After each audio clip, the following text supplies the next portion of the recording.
y Marcos. Hechos 13:5 y 13:13. No leemos las citas para no tardar más, se los quiero resumir. Ellos tuvieron un desacuerdo, servían al Señor y ahí en sus viajes se separan. Incluso en algunas de sus cartas Pablo dice que Marcos lo abandonó. Vemos, hermanos, cómo si escudriñamos detalladamente vamos a ver que aún en esos hombres y en ese tiempo había diferencias. Pero finalmente la palabra se cumple. Finalmente los planes de Dios se tienen que llevar a cabo. Finalmente no sabemos qué sucedió, creamos que están equivocados. Pero al final, hermanos, iglesia, la iglesia tiene que cumplir con lo que le corresponde, sea como sea. Entonces, estos dos varones, Marcos y Bernabé, tienen un desacuerdo, ahí lo vemos en Hechos 3:5 y 13:13, y se separan. Y estamos viendo que cuando él escribió esto, ya todo estaba en el pasado. Ya Pablo dice, ya no hay problema, vamos a seguir. La gracia de Dios obrando en Pablo significó que el tiempo lo cambió y lo ablandó hacia otros que quizá lo habían ofendido con anticipación. Y un dato importante es que esta referencia nos habla de que Marcos era el primo de Bernabé. Y por eso Bernabé estaba muy cerca de Marcos. Quizá este Marcos que se menciona es el que escribe el Evangelio. Muy bien. Quizás sea información, pero vean, aquí nos habla también acerca de un Jesús. No se habla mucho de él, solamente una referencia nos dice que llamado justo, y estos que mencionamos, dice, estoy en el versículo 11, son los únicos de la circuncisión. Ellos eran los únicos creyentes judíos entre sus colaboradores. ¿Sí? ¿Por qué dice esto? Porque había también hombres y mujeres que habían salido de los pueblos gentiles. Entonces, estos hombres que ya mencionamos eran los únicos creyentes judíos entre los colaboradores de Pablo que trabajaban con él para el reino de Dios.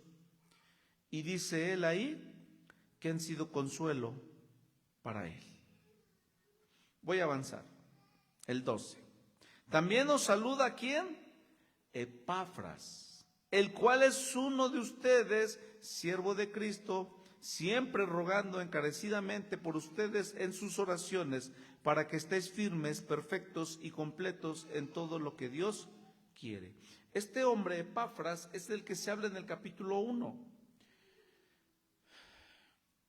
Ya les hice un comentario hace un momento, que él es el que le informa a Pablo lo que está sucediendo en esa iglesia, y por eso Pablo dedica esta carta a esa iglesia. Quizá Colosas nunca conoció a Pablo. La iglesia de los colosenses nunca vio el rostro de Pablo. Pero hoy sabemos nosotros por la palabra que aunque no veamos a Cristo cara a cara, persona a persona, frente a frente, creemos en Él. Y creemos en su palabra. Y sabemos que lo que está escrito es para hoy nosotros y para nuestra vida espiritual y fortaleza de nuestro corazón.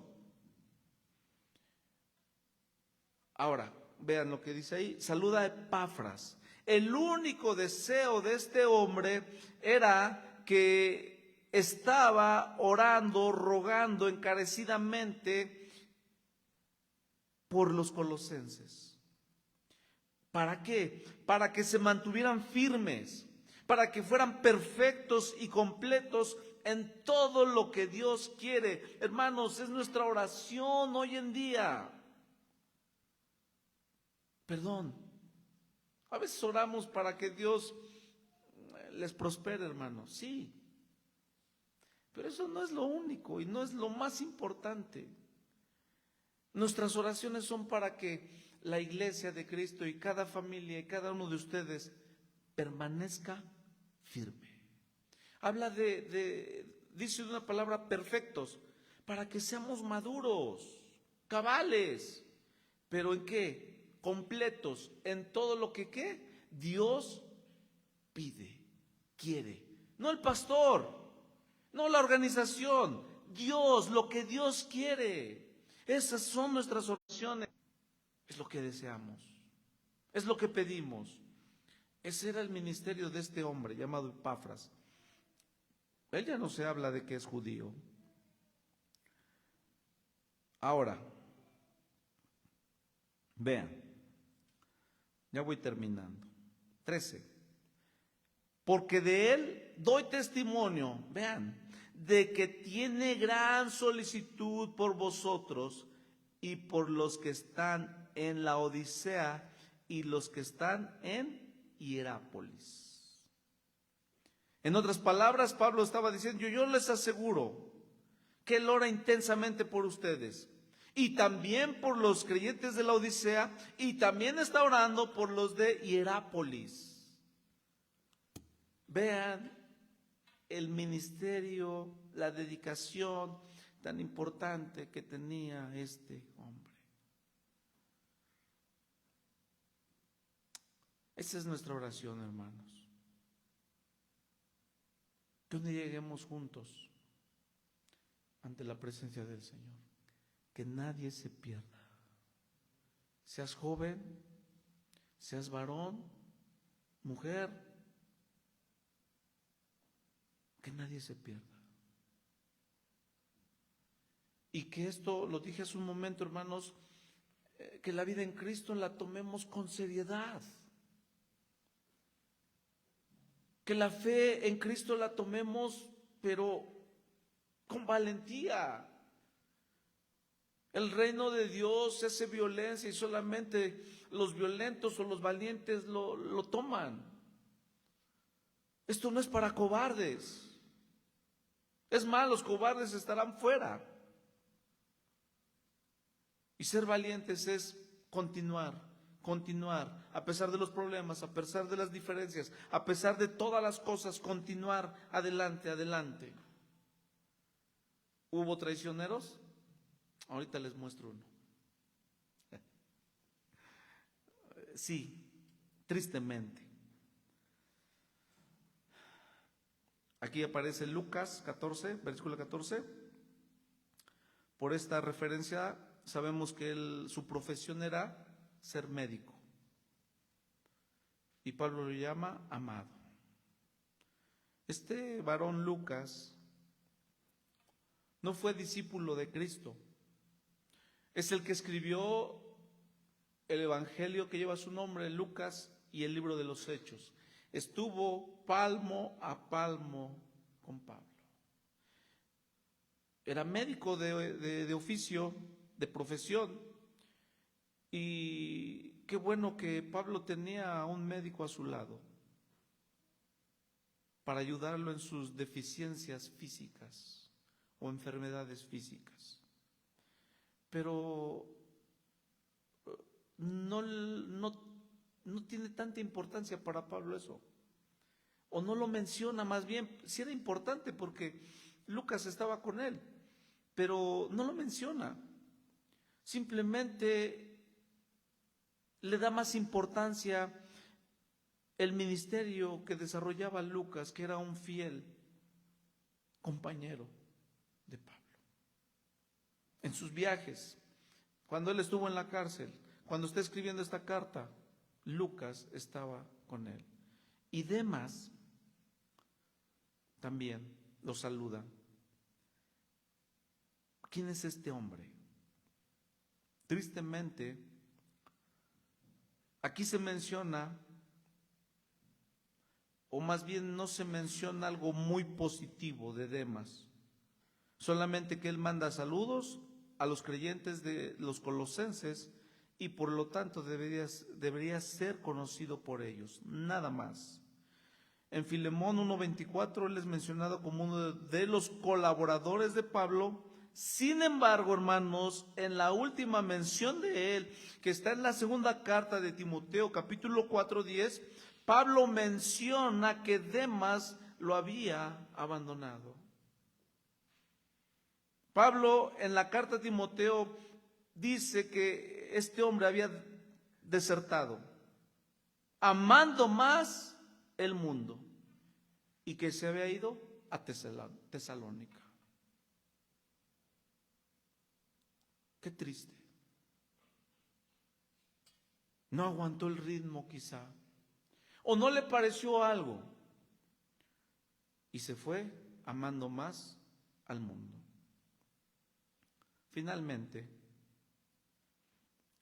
saludad a los hermanos que están en la Odisea y a Ninfas y a la iglesia que está en su casa.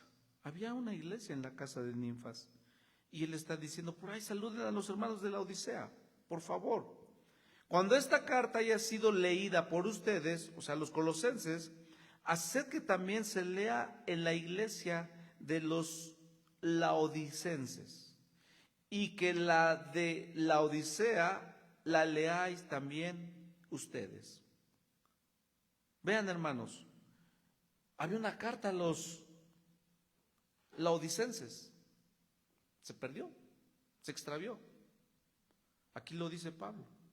Entonces, estas cartas se trasladaban de un lugar a otro para que esas mismas palabras se dieran a conocer en todo el pueblo de Cristo.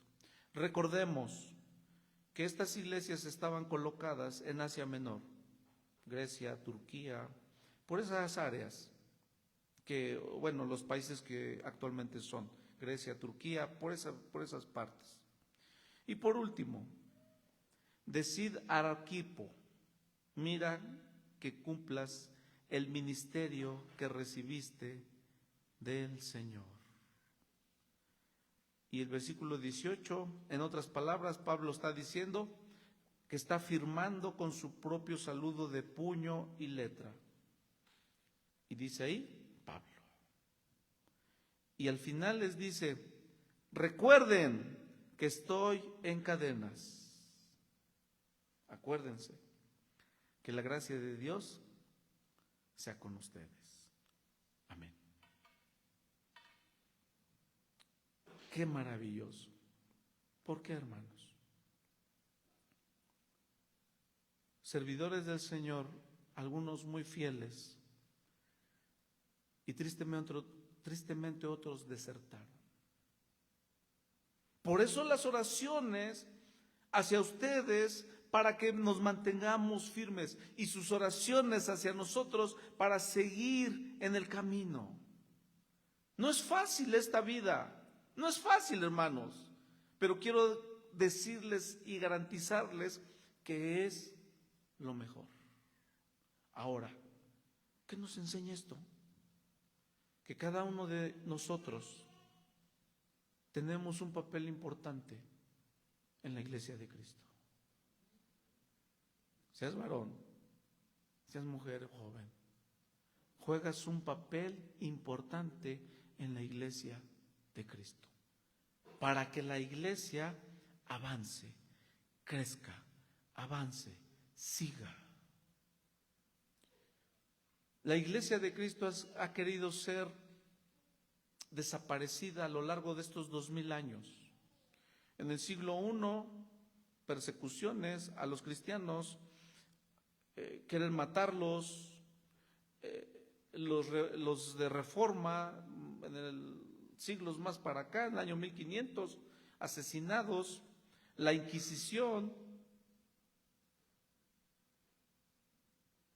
Pero el Señor ya había dicho que esas ovejas nadie las podía arrebatar de su mano.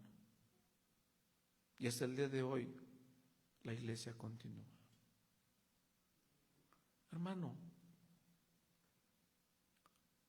el papel, el ministerio que tienes en la iglesia de Cristo no es menos, no es menos. Y por eso debemos involucrarnos, no solamente ser espectadores, no solamente ser aficionados, no solamente ser fanáticos, sino involucrarnos, estar dentro, trabajar, seguir adelante, echando mano del reino de Dios. Todos estamos llamados a servir al Señor. Y un día, quizá unos antes, quizá unos después, tenemos que vernos en el reino de Dios y decirnos, hermano, valió la pena. Hermano, qué bueno que nos vemos aquí. Esto es un entrenamiento solamente.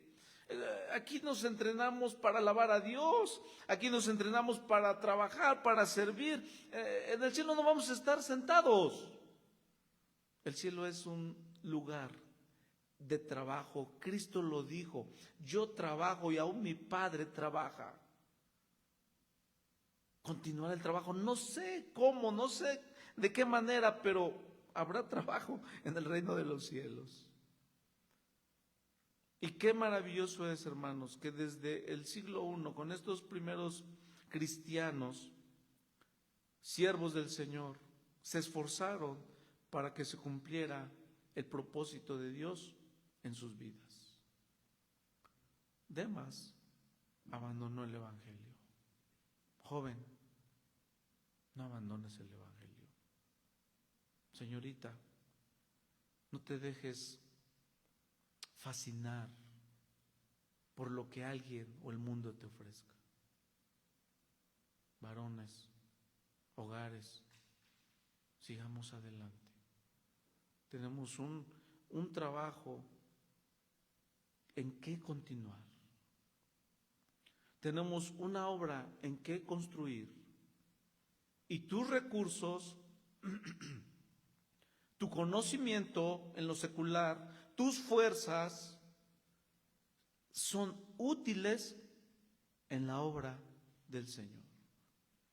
Quizá no sabes predicar, quizá no sabes cantar, quizá no sabes hacer otra cosa, pero qué bien lo haces cocinando, qué bien lo haces hablándole a la gente, qué bien haces prestando tu carro, qué bien haces prestando tu casa, qué bien lo haces en otras cosas. Todo suma a la obra del Señor. Todo. Y fíjense, hermanos, por último, ¿cómo es que Pablo solamente les dice, al final de todo, usted recuerde cómo él dijo, oren por mí? Si oran por todos hoy, oren por mí, para que el Evangelio, Dios abra puertas para que el Evangelio sea predicado. Nunca dijo, oren por favor porque estoy en la cárcel, ya no aguanto. Oren por favor porque no tengo que comer, porque tengo frío, porque estoy enfermo, porque tengo cadenas. Nunca dijo eso. Solamente al final dice, ustedes recuerden que estoy en prisiones, encadenado. Nada más recuérdenlo. Porque si él estuviera libre, haría 3 veces más de lo que había logrado. Hermanos,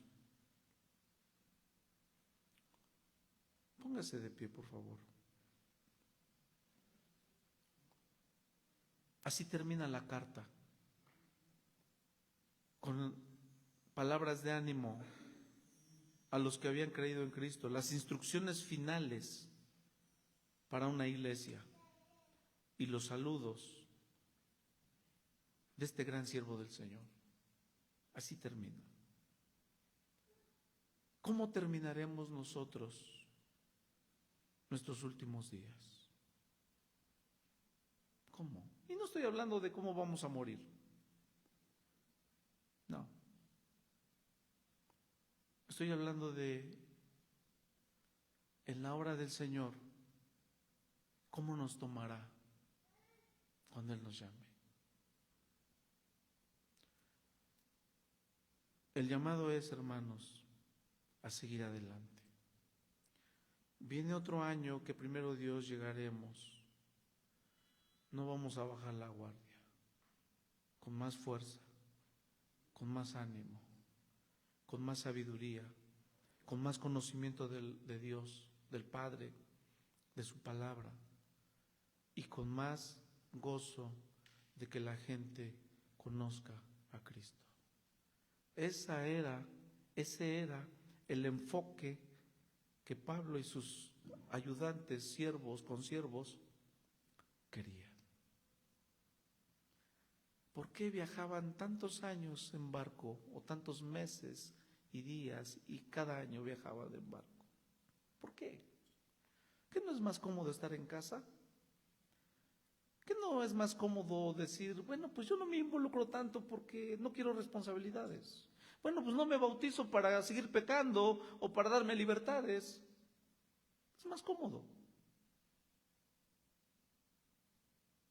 Pero yo les mencioné hace un momento, y la Biblia lo dice, el reino de Dios sufre violencia, y solamente los valientes lo arrebatan. Oremos, hermanos. Señor, te damos gracias por tu palabra. Este llamado es para todos. Este llamado es para mí. Siervos inútiles somos.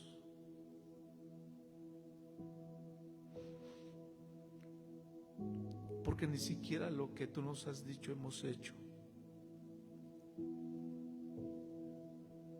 Qué lecciones tan grandes tenemos de estos hombres que abrazaron el Evangelio, que se apasionaron por ti y por las almas. Eran capaces de entregar su propia vida. Pues cómo no, Señor, si tú entregaste la vida por nosotros, si tú moriste por nosotros, no te importó sufrir el oprobio, no te importó la forma de cómo moriste. Señor, permítenos estos últimos años de vida, días de vida, ser más eficientes, no reprochar, no quejarnos,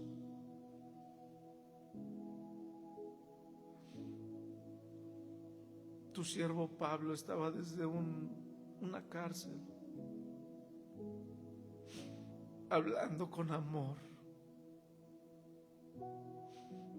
deseando tu paz a las iglesias. Perdónanos, Señor, porque nos hemos acomodado. Perdónanos, Señor, porque muchos estamos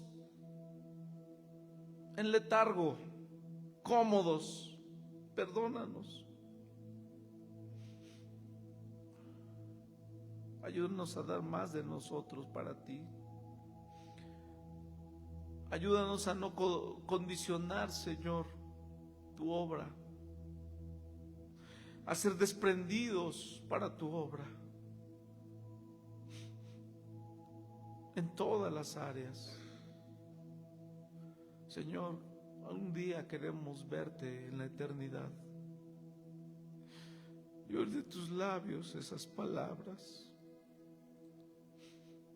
bien, buen siervo y fiel, en lo poco has sido fiel, lo mucho te pondré. Entra al gozo de tu Señor. Ayúdanos a esforzarnos, Señor. Ayúdanos con valentía, con carácter, con pasión, porque nuestro tiempo en esta tierra se acaba. Y no queremos, Señor, irnos sin mostrar ese fruto que tú quieres darnos abundantemente en nuestras vidas. Todos estamos incluidos en tu reino. Todos debemos involucrarnos. Todos, Señor. Todos debemos ser responsables de ello. Todos. En este equipo nadie es más ni nadie es menos, Señor. Todos somos servidores tuyos y queremos hacerlo. Señor, si tú nos permites pasar al otro año, queremos hacerlo con todo nuestro corazón. Pero estos días no debemos desperdiciarlos también. Hablar de tu palabra, testificar con nuestra vida que te amamos y que tenemos a un Dios vivo. Nuestro testimonio es muy importante ante las personas. Señor, bendice esta iglesia, bendice nuestras vidas. Y quizá no lleguemos a un nivel de estos hombres, pero nos esforzaremos para hacerlo con gozo y con alegría. Gracias te damos, Señor, te lo pedimos con todo nuestro corazón. En el nombre de Jesús. Amén.